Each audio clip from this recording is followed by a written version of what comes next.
Ladies and gentlemen, Jess Sunstride here. Welcome back to This Is the Police 2. Last we left off, Jackie boy, done got arrested because I couldn't get $2,000 or $2,000 was it? Pretty sure it was $2,000, which is the same as $2,000, but $2,000 is just easier to say. But anyway, Jack got arrested because we couldn't pay the one guy. So we got a game over, right? And most of the time I get a game over, I, reload a save or something and try again. But This Is the Police 2 is kind of different, right? Because as much as the gameplay was okay, right, on the gameplay standpoint, this is a very good strategy game, right? The random cops not coming into work, coming in drunk, refusing to do shit, that gets a little bit annoying after a while. Especially when, I want to have like 10 or so people on for the next day, so I have a lot of people to respond to shit, but like half of them don't come into work or are pissed drunk, so they can barely do anything. That gets a little annoying. Might as well just have a fucking fatigue system, just do that, right? So maybe they need to take like an hour after each call to kind of rest up again, right? And if you do it too many times, then they become more at risk at becoming wounded during a call, right? That would have been a better thing to just have cops randomly just not show up to work for whatever reason. That's more on the frustrating side, and not like an actual legitimate gameplay mechanic. But other than that, tactical missions, as much as they don't actually show up, they are kind of fun, minus the, you activate one thing and then the whole map gets activated, right? It's not so much different to Xcom 2, but especially during a hostage situation, the suspects probably wouldn't just start popping shots off as soon as, they hear something, right? They'd probably use the suspect as kind of like a human shield, right? And then you might have to flank one, right? On the tactical map, the suspect may grab the the hostage, use them as a human shield. Right, if you try to shoot at him with another officer, you have a high chance of hitting the civilian instead of the dude, so you have to have somebody to flank around, right, and then pop him in the back or something, or just have a cop that's just really skilled at shooting. Right, so, that was definitely annoying during the one hostage situation we had, and then the one graveyard mission was just, That was just more tactical blunders on my end, alright? The graveyard mission wasn't that bad, but a hostage situation, mechanics on that one could have been a little bit better. Right, it's not like it's a fucking retaliation strike. People shouldn't be popping shots off. And besides, even if suspects do get activated and they do start popping shots off, it shouldn't be like, oh, one civilian's dead, the whole mission's over, right?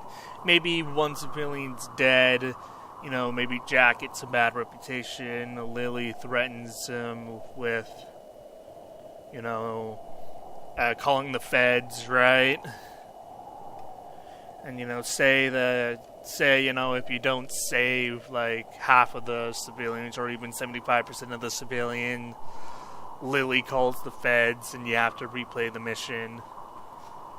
Or at least don't make it so the first civilian that dies, it ends the mission, alright? That's not what I'm used to, alright? That's highly infuriating when I try to, flashbang multiple suspects, but the dude at the other end of the freaking facility just pops a shot off and then the whole thing's over. Alright? That's not great. But whatever, this isn't XCOM, I should stop making remarks about it, alright? I should stop comparing it to XCOM, alright? I'm a little bit biased there. And overall, the missions do seem rather well-rounded, minus my random saltiness and bickering. The skills, a lot of them do make sense, right? It took me a couple of missions to get used to all of them and to actually assign all of the skills before the mission starts. But progression of like the skills through normal patrols, like after every successful patrols, they get like 50 experience or something, and every X amount of experience, they kind of get a new skill. That's pretty cool. I like that mechanic. Right? And of course, after tactical missions, they also get more skills. But the big problem for me with This Is the Police 2 was the story, right? This random sudden turns and mismatched, unconnected shit. It was hard to follow, alright? The story was really hard to follow, which kind of broke me away from This Is the Police 2. Especially when I like had to record it, and it was like, oh, I have to record This Is the Police 2 again. Right? It didn't make me excited to play the game, right? You know, maybe if the story was just really hard to follow, and that was really the killer for me. So I'm not exactly interested in playing the game again, because if I was going to replay the game again, I'd probably restart from scratch, just so maybe I can, you know, get luckier on the missions, maybe lose less cops, you know, get better RNGs, have people actually like me instead of be disloyal or whatever. Alright, and maybe I'll be able to better manage my money, because saving money in this game is definitely tricky. Especially because the random secondary missions that you can do for specific people, half the time I don't even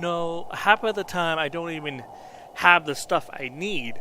And I don't know it shows in the mission and in the call, right? But I don't know how to reliably get extra materials, right? You can buy it off of people, but I need the money to pay the dude so he doesn't call the feds on me. Right, and it wasn't great, you know, and that kind of stuff's frustrating, alright? You know, it feels like the game's forcibly roadblocking you and not trying to not trying to have actual mechanics, alright? There's a very fine line between a cock block and a game mechanic.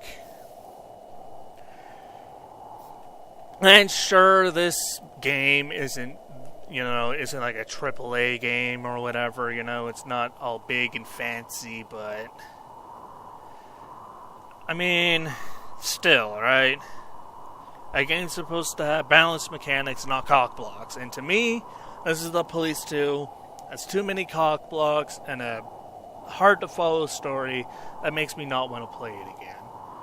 So I might revisit it in the future, you know, maybe once I start streaming, it could be like a side gig or a side game.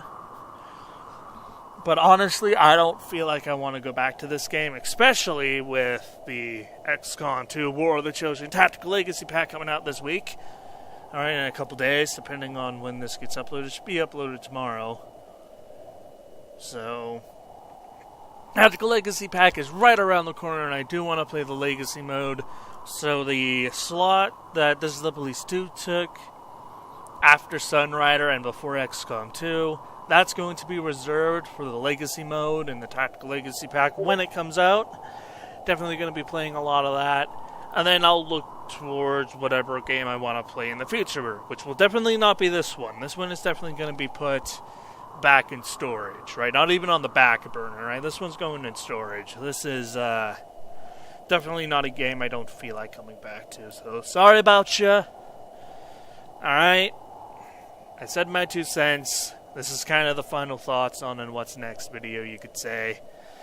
Sorry if anybody who was really interested. I'm sure if you look up on YouTube, you can find completed playthroughs of this game. I'm sure somebody out there has done it.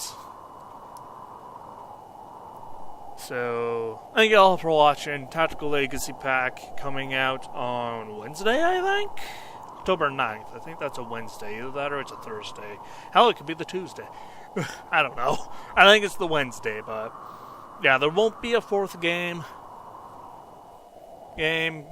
Until then, I'll try to record it the day it comes out, or like the night it comes out, because I think I work the early shift that day, or maybe I work the night shift. I don't know. I'll try to play a little bit of it the day it comes out, so we can immediately get some gameplay rolling into that. So yeah, that's just how the cookie crumbles. Again, sorry for people who are actually interested in this game, but it's going to be put away for now. Thank you all for watching. I'm out. Peace.